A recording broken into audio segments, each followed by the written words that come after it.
Alors bonjour à tous les amis, bienvenue sur la chaîne. On parle aujourd'hui un petit peu de Laserdisc, une petite vidéo parce que j'ai rentré 6 Laserdisc qui me tiennent tous à cœur terriblement. Et avant eux, j'en ai rentré environ 300 là, il y a 2-3 semaines. Donc l'actualité Laserdisc, j'en ai pas trop parlé ces derniers jours sur la chaîne, mais je peux vous dire qu'elle a explosé. Je ne fais plus que ça depuis des jours et des jours, mais ces 6 là, ils sont importants et on en parle un tout petit peu. Go!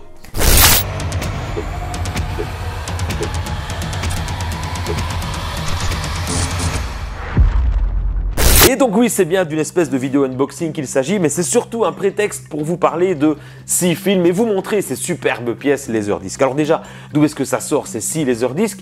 Je les ai chopés et il y en a un que je cherche, en fait c'était probablement celui que je cherchais le plus depuis 6 mois. Je les ai trouvés finalement sur une boutique hollandaise qui est hyper connue dans le monde de l'arcade, la boutique Airkolk. Donc c'est un shop comme ça en ligne et ce sont deux mecs en fait, hein. C'est Ronnie qui s'occupe surtout de tout ce qui est arcade et qui lui poste relativement souvent des bornes arcade comme ça, des Naomi, des Astro City. C'est toujours vers cette boutique que je renvoie quand on me dit tu sais pas où je pourrais choper une borne, bah écoute c'est là-bas. Donc oui, pour les Belges c'est plus facile puisque c'est à la frontière entre la Belgique et les Pays-Bas. Pour les Français c'est un peu plus long, mais bon c'est quand même pas très loin de la France non plus. Et il y a aussi Martin qui lui s'occupe notamment des Laserdisc quoi, voilà.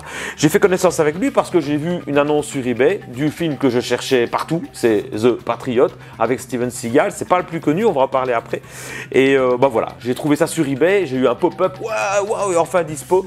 Et du coup, j'ai contacté directement par Messenger, quoi. Je suis passé outre eBay évidemment, on n'a pas s'embêter avec eBay. On a un peu discuté, puis alors je lui ai acheté quelques Laserdisc, pas qu'un, j'en ai acheté 6. Voilà, comme ça vous savez tout. Et je fais un peu de pub pour cette boutique qui bosse bien. Et puis on va voir ce qu'il y a dans le paquet parce que je ne l'ai pas encore ouvert. En fait, j'attendais de faire la vidéo. Je l'ai reçu aujourd'hui, je vous avoue. Donc déjà, c'est envoyé dans du solide, un bon petit carton comme on aime. Je déballe, je vous montre les 6 films, on en parle 2 minutes par film. Et après, on clôture évidemment. On est là en mode super chill, en mode summertime. On voit le souci du détail, hein, puisque les côtés ont été rembourrés pour ne pas que ça se balade dans le carton. C'est déjà très rassurant. Et donc voilà 6 Laserdisc.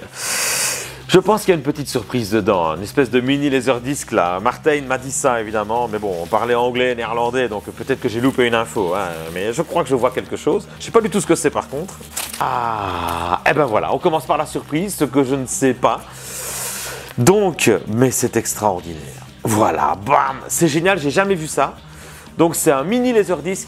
Donc en fait, vous avez deux formats dans les Laserdisc. Vous avez les formats style 33 tours et puis vous avez les petits. J'en ai un, mais c'est un musical. Je croyais qu'avec des musicaux, bon voilà, j'en ai jamais vu d'autres. Ben voilà, j'en vois un là. Et en fait, c'est le making of de Die Hard, donc de Piège de cristal, version Jap encore quoi, hein, et on voit qu'il est écrit que c'est réalisé par John McTiernan. Donc est-ce qu'on parle du film ou bien est-ce qu'on parle en effet du making of qui est probablement réalisé aussi par le réalisateur du film John McTiernan, mais voilà, il est en super état. Alors il m'avait dit ouais je vais te glisser un petit cadeau dedans, bah ok c'est cool, c'est super gentil.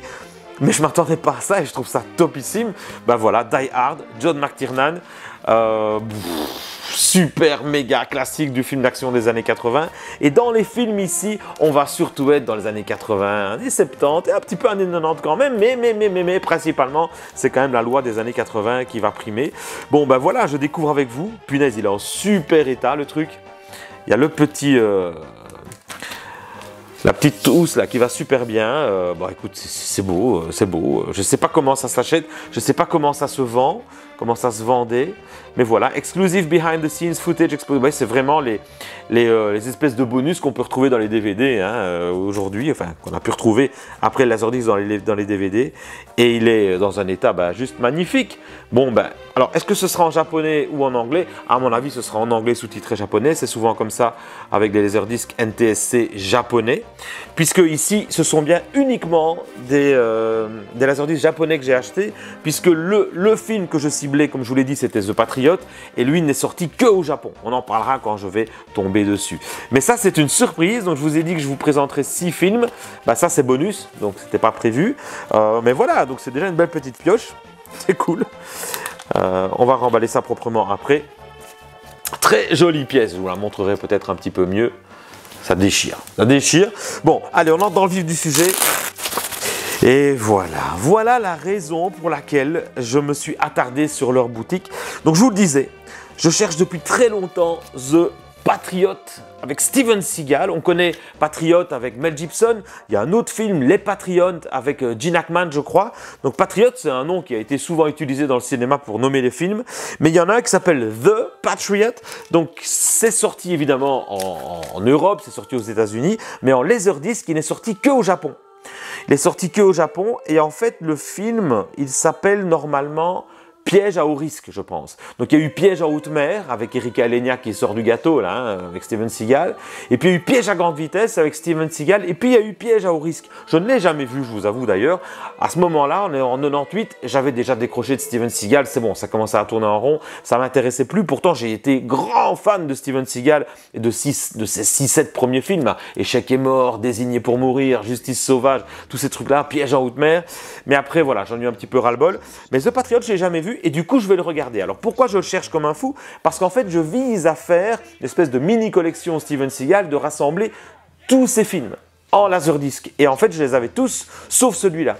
Il était dispo qu'au Japon, sur Yahoo Auction ou sur même eBay, mais à chaque fois, on se retrouvait avec des frais de port assez dingues. Il y en avait aux États-Unis aussi, mais frais de port, frais de douane, on était à 80 balles quoi, pour un laserdisc qui en vaut 30. Ici, je pense que je l'ai payé une vingtaine d'euros. Donc aux Pays-Bas, j'en ai eu pour 14 € de frais de port pour le tout, c'était 14 € pour un disque ou 14 € pour 6, donc j'y gagne 1000 fois quoi évidemment, et je termine ma collection Steven Seagal. Bon, alors je mettrai un petit morceau de bande-annonce évidemment pour que vous voyez à quoi ça ressemble, mais grosso modo, si ça vous intéresse un tout petit peu, donc c'est bien sorti en 1998 et c'est réalisé par Dim Semler, voilà, réalisateur que je connais pas, je vous avoue.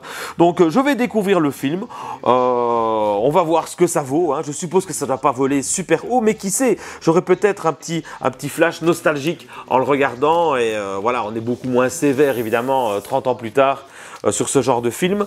Le disque il est en état nickel, il est comme neuf, alors là c'est génial, donc dans la collection ça va être parfait. Ça va venir compléter la collection Steven Seagal, mais je ne les range pas par thème, hein, je les range par ordre alphabétique. Donc là, je vous avoue, j'en ai, sans compter les doubles, environ 550, 530. Donc bah voilà, il va se mettre dans la lettre T. Il y a beaucoup de films évidemment dans la lettre T, du moins tous les films NTSC, que ce soit US ou Jap, puisqu'aux États-Unis, en anglais, les films commencent souvent par The, en français, c'est plutôt par le, les, la. Mais quand même, bah, c'est un de mes Steven Seagal dans le meilleur état. Hein. Donc bon bah voilà, je vous montre un petit coup. Donc derrière, voilà, de petites illustrations. Souvent les pochettes Jap sont hyper belles, elles sont super classe. Il y a une écriture japonaise et souvent une illustration et rien d'autre. Bah là c'est tout l'inverse, c'est plutôt à l'américaine. Donc c'est pas du tout la plus belle cover, mais c'est une cover qui fait sens puisque comme je vous le dis, il complète une collection. The Patriot, on est en 1998, 98. Bah, c'était le main event, le highlight de mon colis, du moins par rapport à mes recherches. Parce qu'il y a sinon, il y a du lourd là-dedans, pas des trucs que je cherchais particulièrement, et d'autres que je cherchais très particulièrement, et justement, il s'est avéré qu'il les avait. Alors, on enchaîne. Bah ça se passe de commentaires. Je l'ai déjà en NTSC US, il est magnifique d'ailleurs, je vous montrerai une autre fois. On est là sur First Blood, donc évidemment Rambo 1. La pochette Jap, bon encore une fois on est dans un état exceptionnel, comme neuf. Donc très content parce que sur photo je ne voyais pas très bien, je vous avoue. Donc là c'est First Blood Rambo 1 en version Jap. Ah, je ne sais pas si j'aime bien la cover. Mais en tout cas, elle a quelque chose, quoi. Elle a quelque chose, elle est très différente de l'US. La pâle que j'avais, elle est un peu moche, je vous avoue. Bon, ici, voilà, on voit, il y a Richard Crenna qui est là, le colonel. Bon, après, il y a Rambo sur sa moto. On voit que c'est le bordel en ville. Ouais, c'est une drôle d'illustration. Alors, si on regarde derrière, bon, bah, il écrit Rambo. Et puis, alors, il y a des images un peu dégueu, quelques écritures en Jap. Pourquoi pas? Voilà. Mais Stallone, il n'y a rien à faire. Stallone, les années 80, je pense, en tout cas, en ce qui me concerne, il est sur le toit du monde. Je ne veux même pas parler de qualité de acting, je veux parler de rien du tout. Je veux parler des personnages qu'il a incarnés, de ce qu'il a apporté au cinéma d'action et du renouveau qu'il a pu amener avec son personnage Rocky, fin des années 70, fin des années 70, quand le cinéma américain était quand même gangréné par un cinéma que j'adore, mais un cinéma de bad boy, quoi. C'était les colonies italiennes qui faisaient des films, et c'était des films de mafia. Bon, c'était un peu dark quand même la fin des années 90, hein, avec Cimino, avec Scorsese, avec De Palma, tous ces gars-là. Et puis là, Stallone est arrivé avec son personnage de Rocky, il a ramené un petit peu le mood American Dream aux États-Unis au niveau du cinéma. Et puis alors, ça a continué avec, je pense quand même, Rocky et Rambo, les deux personnages de fous furieux, avec des films de meilleure ou moins bonne qualité selon les épisodes, puisque vous savez que ce sont des séries évidemment interminables, mais on peut quand même s'arrêter à Rocky 1 jusqu'à Rocky 5 et s'arrêter à Rambo 1 jusqu'à Rambo 3, du moins en termes de Laserdisc, puisque c'est de ça qu'il s'agit ici. Et voilà, je les ai tous, et en fait j'ai pas Rambo 2. Donc j'ai Rambo 1 et 3 en PAL et en japonais, du moins le 3 il va arriver ici. J'ai Rambo, j'ai pas Rambo 2, ni en US, voilà. Donc je vais rechercher Rambo 2 et du coup je vais le rechercher en US, en PAL et en japonais. Mais là voilà, Rambo 1, film de mon cœur de fou. C'est Ted Kotcheff qui réalise ça. Ted Kotcheff, c'est pas le réalisateur qui a fait les meilleurs films du monde, mais un jour il a fait Rambo, quoi. Et avec ça, j'oublierai jamais son nom, évidemment. On est, je pense, pour Rambo en 1982, un truc du genre. Je vérifie, ouais, c'est ça. On est en 1982, donc vraiment début des années 80. Stallone est sur la pente hyper ascendante. Voilà, qui ne connaît pas Rambo, quoi. Est-ce qu'il faut vraiment en parler? En tout cas, c'est un beau laserdisc. Si, je sais pas, ça vous intéresse peut-être, j'ai payé ça une douzaine d'euros. Voilà, je crois que ça va totalement. J'ai déjà vu moins cher sur Vinted, mais là l'état il est génial. Et puis bon, il y avait l'intérêt de grouper un colis, et puis j'ai rien négocié du tout, quoi. Dans cet état-là, je suis très content d'avoir trouvé. Voilà, ceux qui savent me diront s'ils trouvent que c'est un bon prix. Je pense que c'est le prix normal, tout simplement. Bon, je regarde ici, celui-ci est libéré, et puis ça tombe bien, parce qu'on va rester avec Sylvester Stallone. Vous attendez peut-être à Rambo 3, parce que je l'ai un petit peu teasé, mais ici non, on va pas être sur Rambo 3. Je vérifie quand même si la caméra est toujours OK. Ouais, on va pas être sur Rambo 3, on va être sur Lock Up. Et là, je trouve justement qu'on est typiquement dans une pochette à la japonaise, avec une image assez pure, une écriture japonaise, comme je vous disais. Lock Up, c'est haute sécurité, évidemment. Donc là, je crois qu'on est en 88 ou 89, j'ai pris mes petites notes, voilà, 89.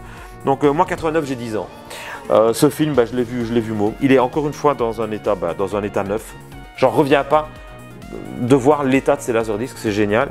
Regardez-moi ça, quoi.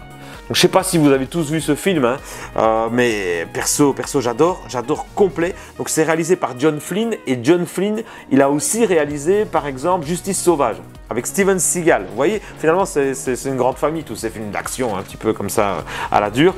Donc John Flynn, ouais, voilà, réalisateur.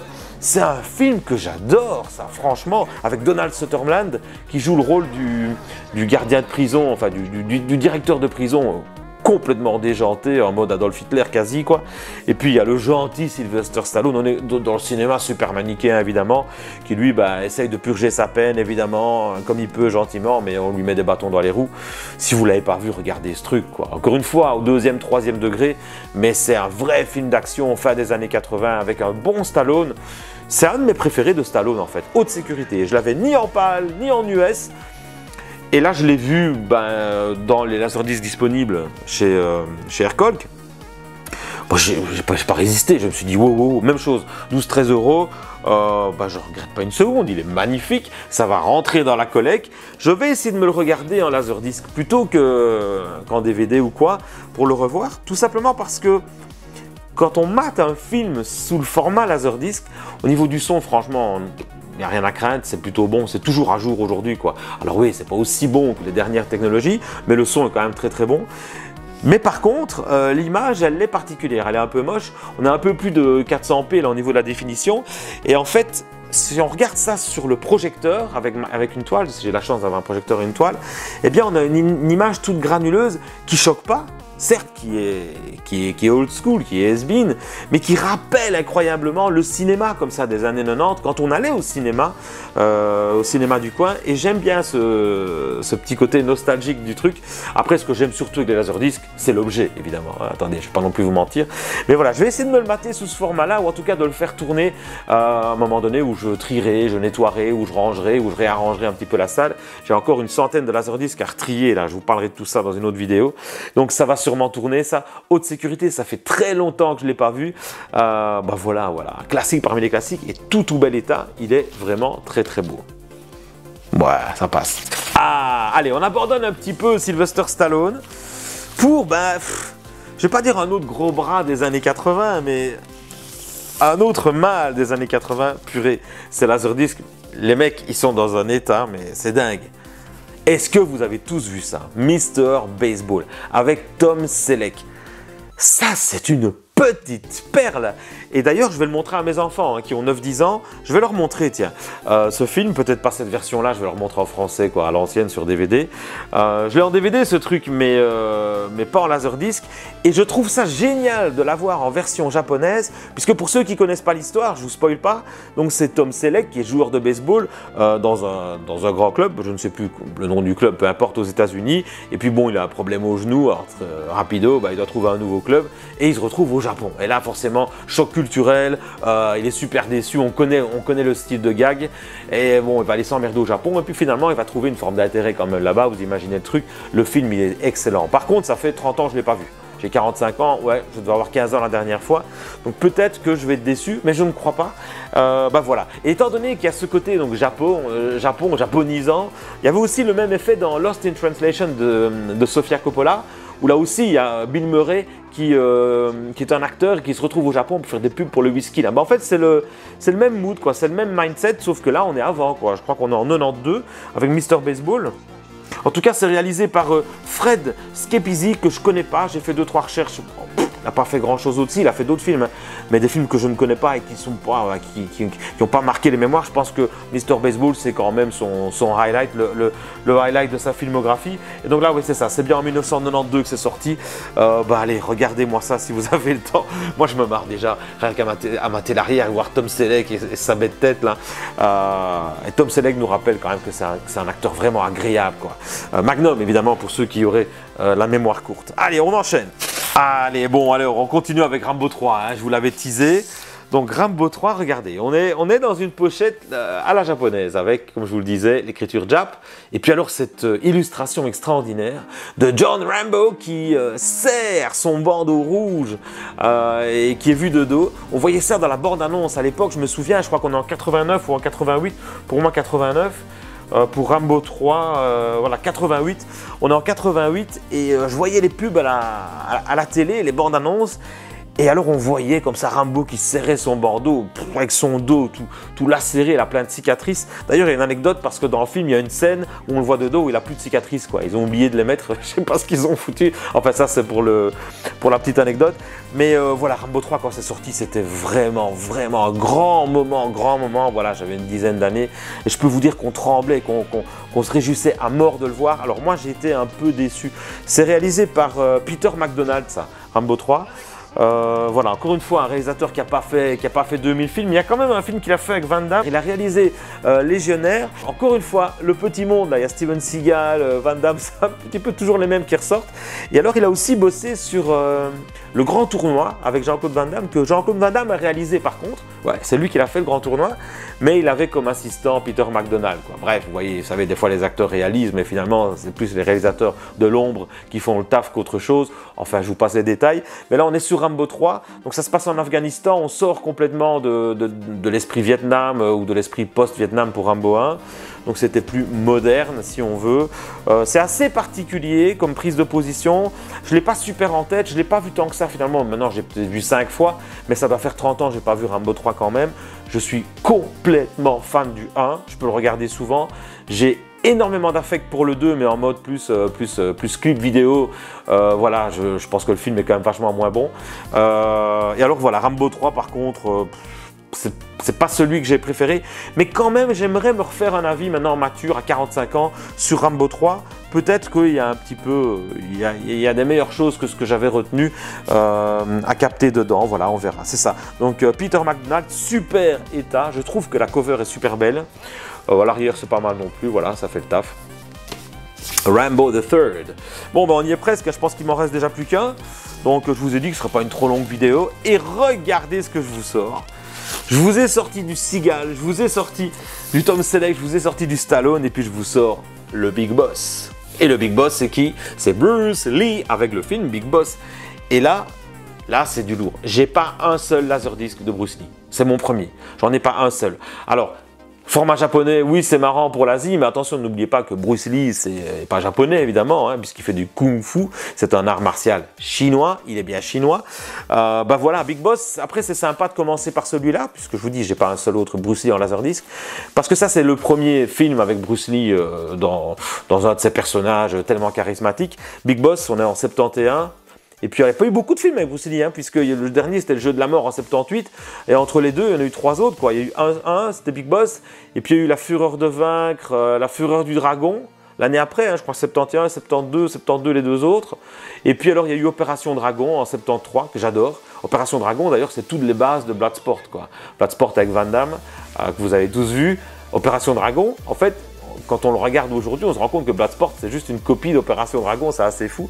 Et notamment au niveau des acteurs, au niveau de Chong Li, l'ennemi de Van Damme. Enfin bref, je m'égare. Mais ça pour dire que Bruce Lee en laserdisc, bah, c'est parti.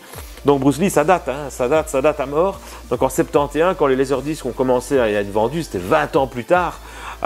Donc on est complètement dans un format anachronique par rapport à un Bruce Lee. Mais ça tient la route. Et puis alors derrière, bah, pourquoi pas? Que des écritures. Que du japonais, je ne comprends rien, je ne veux pas prendre le temps de faire un Google Trad, je ne crois pas, mais bon voilà, il est là, et c'est le dernier, et il est dans le même état que tous les autres, il est juste parfait. The Big Boss, je vais le regarder à nouveau, parce que pareil, celui-là je l'ai vu beaucoup petit, mais je regardais surtout Opération Dragon et La Fureur du Dragon, j'ai regardé en boucle, je vous avoue. Big Boss, où je me souviens quand même, il y avait une histoire de gréviste, là, hein, il arrive dans une entreprise, je ne sais plus ce qu'ils font, et puis alors il y a la mafia qui utilise l'entreprise pour faire du deal ou pour faire de la drogue, je ne sais plus quoi, et puis lui, ben, évidemment, défenseur de la veuve et de l'orphelin, Bruce Lee va s'en mêler, et voilà, un coup de queue du dragon va pouvoir redresser la situation mal barrée. Bref, voilà, c'était un Laserdisc numéro 6, donc bon, 6 rentrées. 6,5 puisqu'il y avait le mini Laserdisc. On vient carrément d'être coupé par la batterie de mon appareil. Bref, je vous disais, 6 rentrées, tous en super état, du Stallone, du Bruce Lee, bon bah voilà. Et en plus, ça vous tease un petit peu sur les vidéos à venir sur les Laserdiscs, parce que je vais en parler évidemment. Donc dites-moi en commentaire ce que vous en avez passé. Je sais que mon ami Jackie va regarder cette vidéo et va probablement torcher sur le fait que je ne dise pas toujours Laserdisc, mais bien Laserdisc.